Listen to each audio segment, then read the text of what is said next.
Hello, welcome to Mountain Craft Studio. My name's Christine. Come on in and I'll show you what I've been working on.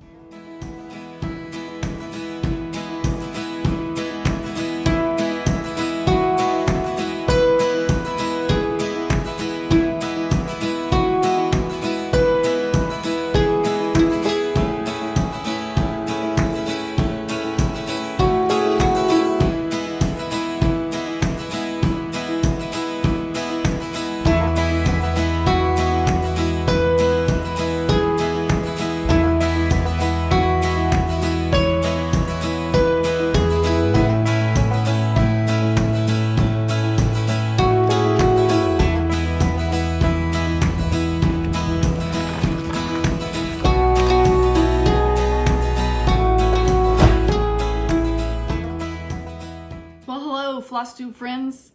I was out here in the studio working and I thought, waiting for some glue to dry, and I thought it would be a good time to just pop in and say hello and show you what I've been doing. Right now I'm actually finishing up a Christmas gift. I didn't do a lot of making for Christmas this year. I've done a lot of it in the past and that I've always overdone it, so I've actually reached the point in my life where I'm trying to avoid that kind of craziness. But I did get this finished. So this is Heartstrings Samplery Until We Meet Again that I stitched to put on the top of this box. The box my husband made from wood that came from our porch in at our cabin.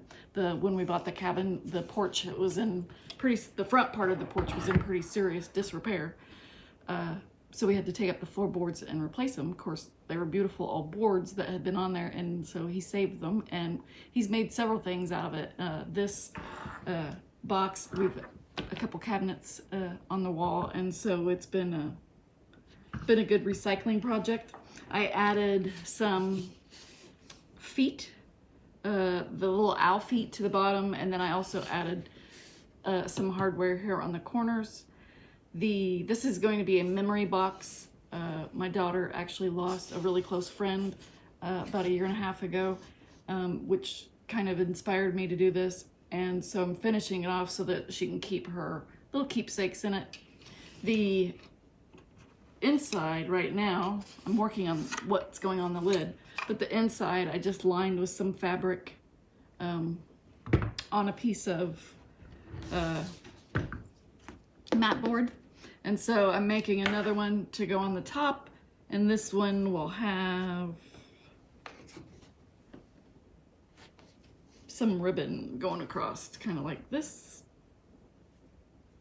and I'll crisscross them so that she can tuck little photographs in the top portion of the box. But I think it's going to be really pretty once it's finished. I think at the intersections where the ribbons meet, I'll add some old buttons that I have, and then that will be one project that is finished. This box is incredibly heavy because it's made out of those old oak boards, and he made it really thick, so it's not going anywhere once she gets it. One of the other things I've finished, last time I popped in here on Flosstube, I was, I think, still stitching the pumpkins on this one. So I had that finished, and I did have it out in time for Halloween and Thanksgiving. So that was kind of nice. It's already covered in cat fur. As is everything else in the house. I also finished this. I love this one. I can't remember. This was a Primitive Gatherings pattern. I can't remember which book it came out of. There was an autumn book, I think it was, that it was in. But I really love how this turned out. I love these colors. It just really screams fall for me. And then this is one of my favorites. So I finished this. I don't know if you can see this whole thing or not, so I'm going to move it, because I don't actually have the camera setup so that I can see what's going on. I love these. How cute are these? These are so adorable. My thinking was that I'm gonna put some little loops on the top to hang it on the mantle at the cabin. We shall see. I'm not gonna put the loops on yet until I get there, just to make sure that my plan is actually going to work. I'm kind of considering making another package, another gift, and putting it here, because that seems kind of like a bare spot to me. Like there should be another package here. What do you think? Would you put another gift box on there? The pattern actually called for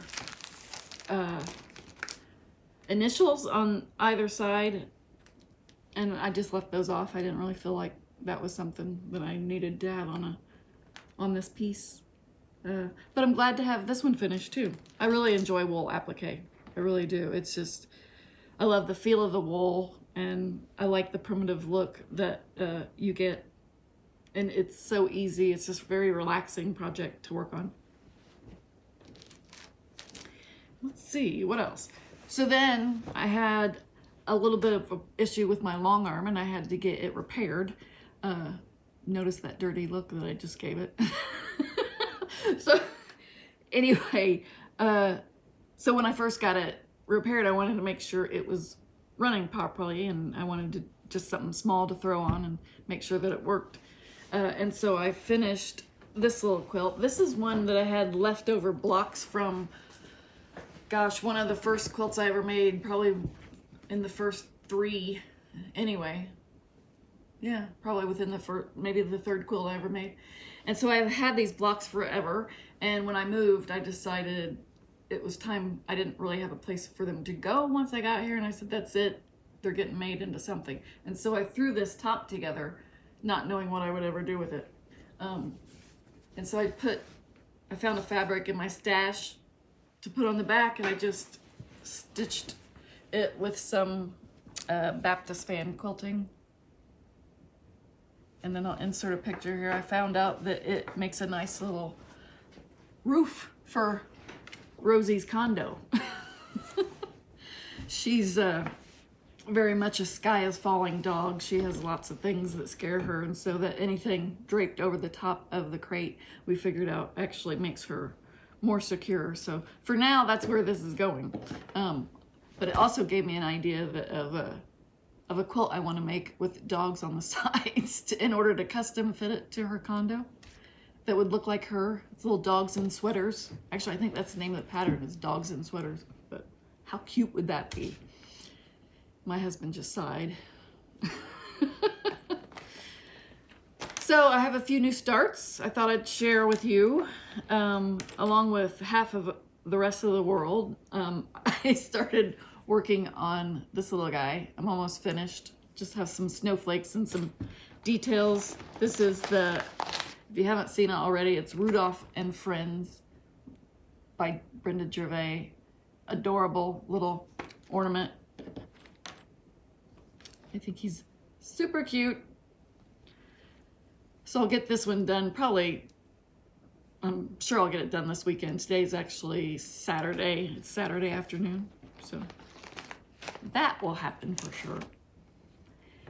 And then, since I was feeling festive and in the Christmas spirit, I started a Merry Christmas sampler.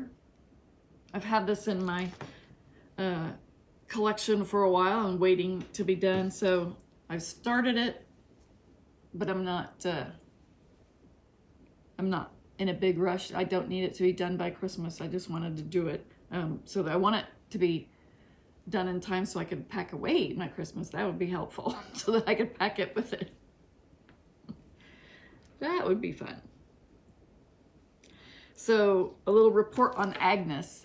Agnes is in the house, and we have introduced her. Things are going well. The other cats growl at her when she comes near. She just wants to play.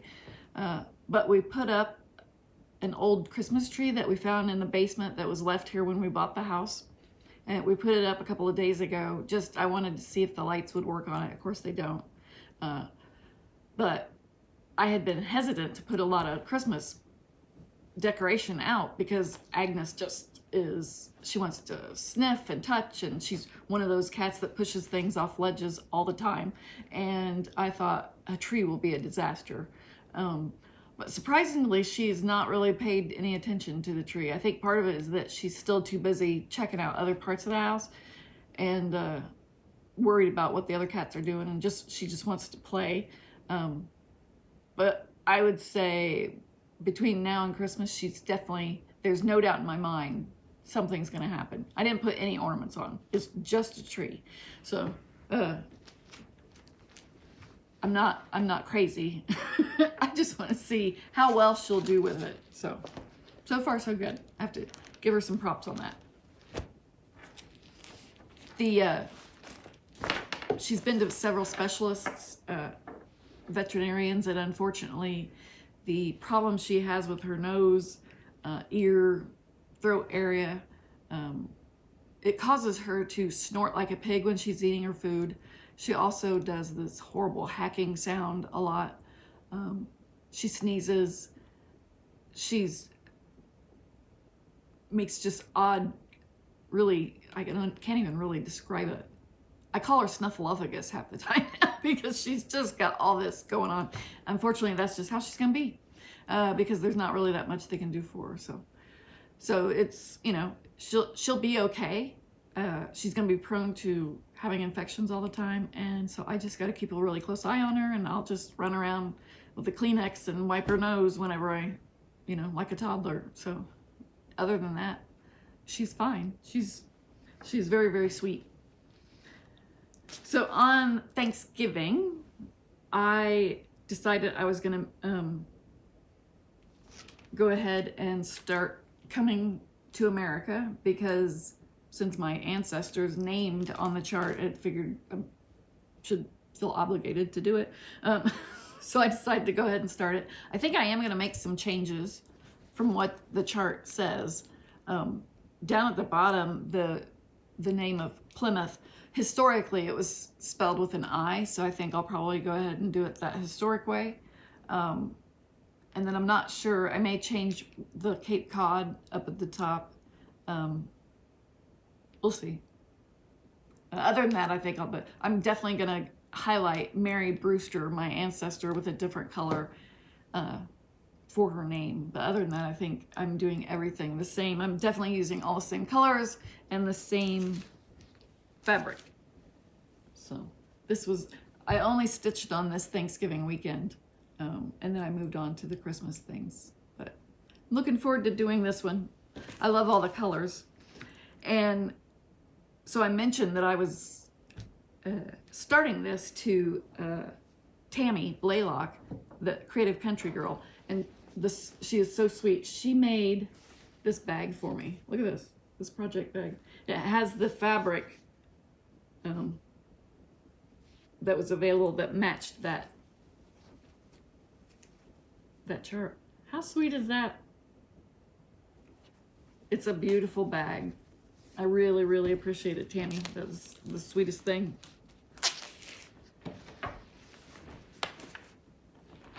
So I did a little shopping, as one does this time of year. And I came up, so I'm not really sure how I ended up on eBay, but I did. And of course I found things for me instead of others.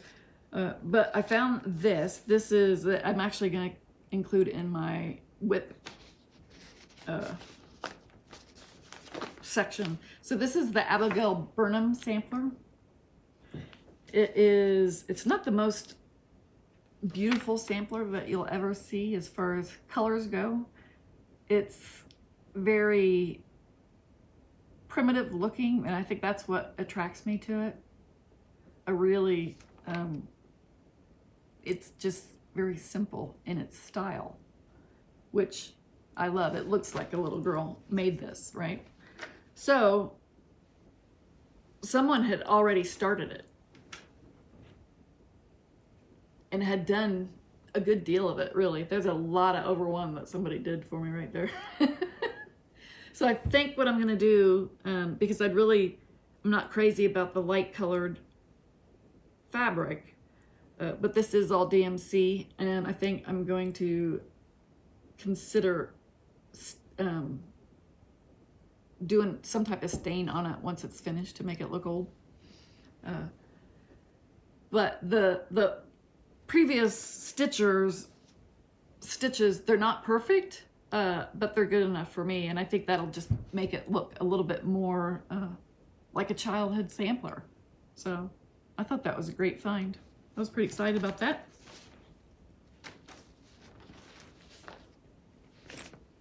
And then, while I was buying things, I found the Tudor Rose as well. This is just a tiny little sampler, and I thought, I love small samplers and I love band samplers. I like the fact that you can, you know, practice different stitches and things like that. And this one had already been started, but not finished. And so I figured, why not? You can look, I don't know if you can see it well with this glare, but it's this sampler right here.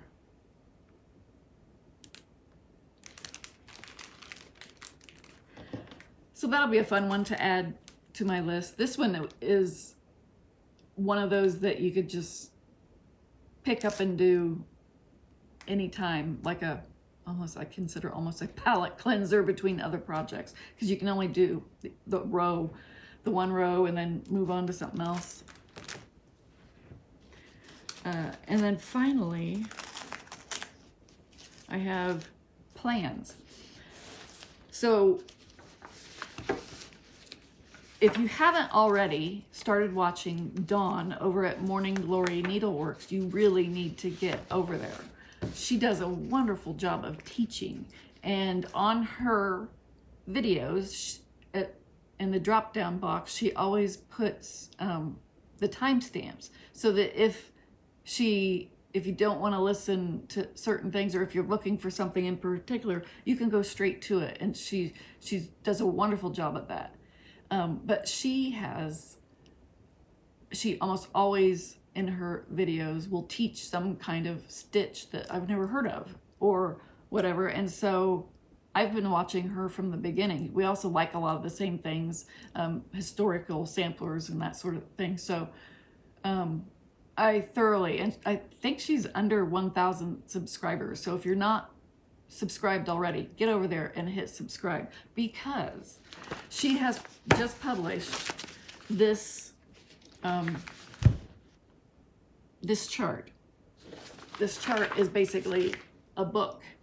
It's a stitch a day for a year stitches. Like, that's 365 stitches, right? Did you even know 365 stitches existed? I didn't. I never really sat down and thought about it. But she has actually gone through, and I'm just going to flash this real quick. There are detailed instructions for 365 stitches for this.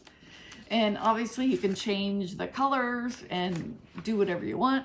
And in the end, it kind of ends up looking like a patchwork quilt. What's not to love about that? I love it. So I'm going to start this on the 1st. She has a Facebook group where you can join if you're doing this stitch as well, and I would highly recommend joining that. And I am thinking that we will come up with some sort of hashtag. I'll think about that. Maybe just a stitch a day, right? Hashtag a stitch a day. I've chosen my favorite type of colors. These are more old-fashioned, rustic looking, and these are the colors of my house that I just love. So that's what I'll be using. And I use the same, she calls for, I think, 28 count, hang on, 28 count cream cashel linen is what she used, and I'm using light mocha instead of cream, but it's the same linen. I was able to get that always in Stitches in Noblesville if you're local. I'm excited about doing this one because I'm definitely gonna, that's my 2023 goal, is to sit down every day for, and it's not gonna take long, it's only one stitch, it's only one little square that you're making, right? In order to learn that stitch. But I think that this would be a good mindfulness practice, or you could add this to whatever type, you know, whatever part of your day. I sit down with a cup of coffee every morning, so maybe I'll do it then. And just kind of, you know, get my mind straight for the day.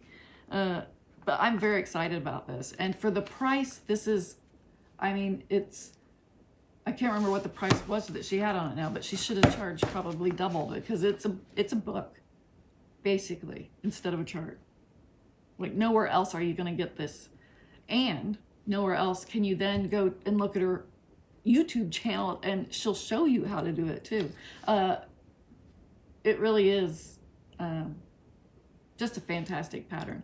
Even if you're a cross stitcher and you think, well, I don't really want to, you know, this is the perfect way to sit and try some of these stitches and then decide if you really do ever want to go, you know, further and do different types of embroidery. This is the perfect way to do it. It's like little mini samplings of these stitches. But looking forward to that. So make sure you go over to Morning Glory Needleworks and watch her on YouTube. And she has a link to her Etsy shop there, and you can order this pattern. You can download it, I think, or buy it by the chart. I think both are available. I bought it from her because I wanted to make sure that I had it all. And she generally includes in her, I've ordered from her a couple times, some other patterns. She will include a little freebie or whatever, and she's just a really sweet person, and I think that you need to go check her out. Give her some love this time of year. I only have one thing left because I'm trying to make this short, and that is my collectible of the week, month, whatever, quarter, the rate I'm going.